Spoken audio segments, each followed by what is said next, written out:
Friends, చిటికె వేసినంత ఈజీగా ఈ bread toast అయితే చిన్నపిల్లలకి స్నాక్స్ కింద చేసి పెట్టచ్చు. చాలా ఈజీ అంటే చాలా ఈజీ రెసిపీ. సింపుల్ ఇంగ్రీడియంట్స్తో 2-3 ఇంగ్రీడియంట్స్తోనే ఈ బ్రెడ్ టోస్ట్ అయితే చేస్తాం. మనకి ఇక్కడ బ్రెడ్ను ఇలా మధ్యలో కట్ చేసుకోవాలి. కట్ చేసుకునేది పక్కన పెట్టుకోండి.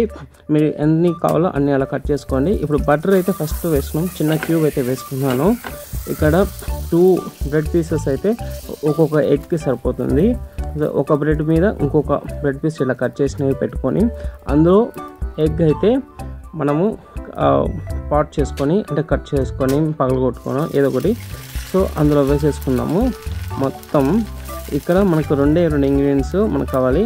ఇక్కడ మళ్ళీ నేను బటర్ వేయడం జరిగింది. పిల్లలకి మంచిగా బాగుంటుంది, మేధశక్తి బాగా పెరుగుతుంది. కారం, ఉప్పు అయితే వేయడం జరిగింది. ఇంకేం లేదండి, అటుపక్క కట్ చేసుకున్న బ్రెడ్ పీసెస్ పెట్టేసుకోండి, క్లిక్ చేసుకోండి. ఈ వీడియో మీకు నచ్చినట్లయితే లైక్ చేయండి, షేర్ చేయండి, సబ్స్క్రైబ్ చేయండి. ఈ స్నాక్స్ రెసిపీ అనేది చాలా ఈజీ అండి. పిల్లలకు మంచిగా ఇష్టంగా తింటారు. ఇలా మార్నింగ్ కానీ ఈవినింగ్ కానీ బ్రేక్ఫాస్ట్లో కానీ ఈవినింగ్ స్నాక్స్ కానీ పెట్టండి.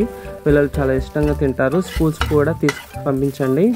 సూపర్ అంటే సూపర్ టేస్టీ ఫుడ్ అండి. థ్యాంక్ యూ ఫర్ వాచింగ్ అండి. చూడండి ఎంత క్రిస్పీగా అయితే బ్రెడ్ అయితే టోస్ట్ అయితే జరగడం జరిగింది. ఇక్కడ వితౌట్ ఓవెన్ లేకుండానే మనం టోస్టర్ లేకుండానే ఇలా చేయొచ్చు బ్రెడ్ టోస్ట్ని. Thank you friends.